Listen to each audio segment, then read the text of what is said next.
नमस्कार। मेरी थोड़ी तबीयत ख़राब होने की वजह से मैं थोड़ा डिले कर लेती हूँ वीडियो पाने में। तो आज का मेरा टॉपिक है मीरा भाई के ऊपर है। मीरा भाई एक ऐसा नाम है जिससे आप सभी परिचित हैं। एक ऐसी संत जिसका नाम भारतीय इतिहास में स्वर्ण अक्षरों में लिखा गया है। मीरा भाई का जन्म 16वीं शताब्दी के आसपास हुआ था। 16वीं शताब्दी यानी 1498 में। दोस्तों, हमारे आसपास जितने भी हमारे रिश्ते हैं सब स्वार्थ बेस्ड होते हैं। एक माँ बाप का रिश्ता हम लोग बोल देते हैं कि स्वार्थ पर नहीं डिपेंड होता, बट मैं मानती हूँ कि वहाँ भी स्वार्थ है। बच्चों का तो स्वार्थ माँ बाप से होता ही है, लेकिन माँ बाप भी कभी कभार ये सोचते हैं कि मेरा बच्चा बड़ा होगा, मेरी सेवा करेगा। लेश मात्र स्वार्थ तो वहाँ भी है। लेकिन आपने कभी एक तरफा प्यार देखा है? एक तरफा प्यार की ताकत ही अलग होती है, और उस एक तरफा प्यार का एग्जाम्पल थी संत मीरा भाई। ऐसे भगवान से प्यार करना जिसकी कोई उम्मीद ही नहीं है कि वो कभी मिलेंगे कि नहीं मिलेंगे, कभी उनको देखूंगी कि नहीं देखूंगी। पर मीरा को इससे कोई कुछ लेना देना नहीं था। उन्होंने तो बस कृष्ण भक्ति में अपने आप को इस तरह से सरेंडर और डिवोटेड कर दिया कि आज हम उनके बारे में बातें कर रहे हैं।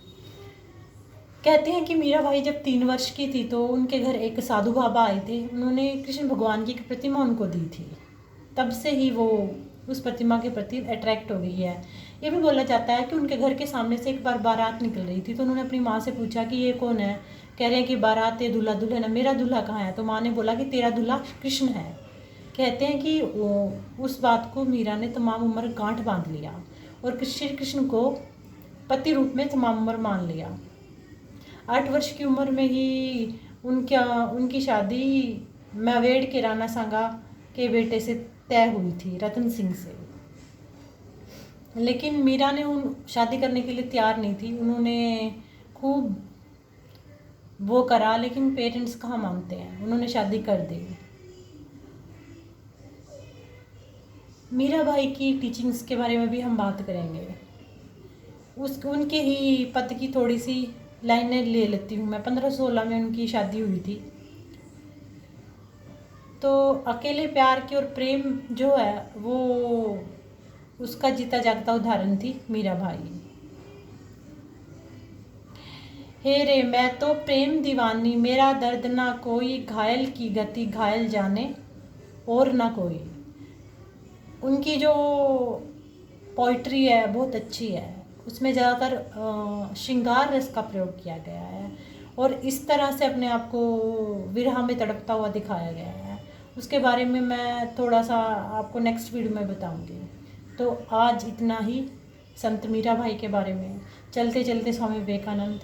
मैंने स्वामी विवेकानंद के बारे में आपको छोटी छोटी स्टोरीज़ बहुत सुनाई है। आज की मेरी स्टोरी ये है कि जब स्वामी विवेकानंद एक यूनिवर्सिटी में लेक्चर देने के बाद वापस आ रहे थे, तो वो 3-4 लड़कों से बात कर रहे थे। उनको एक दूर से लड़की देख रही थी, तो स्वामी जी ने उसको देखा कि मुझे देख रही है। जब वो 3-4 लड़के चले गए तो स्वामी जी ने पूछा कि आप मुझसे क्या चाहती हैं? तो उन्होंने बोला कि मुझे आप जैसा पुत्र चाहिए, तो आप मेरे साथ शादी करेंगे?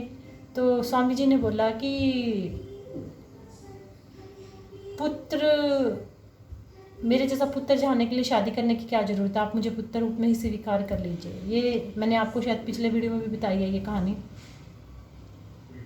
और कहते हैं कि जब स्वामी जी विवेकानंद जी थे, वे अपने लास्ट के दिनों में 39 साल की उम्र में उनकी मृत्यु हो गई थी।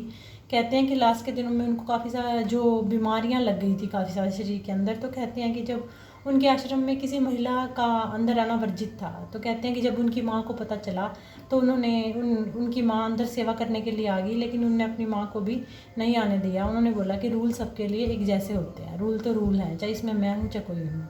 तो ऐसे थे स्वामी विवेकानंद। तो मीरा भाई और स्वामी विवेकानंद पर आपको मेरा आज का ब्लॉग कैसा लगा मुझे कमेंट करके ज़रूर बताइएगा। Have a nice day.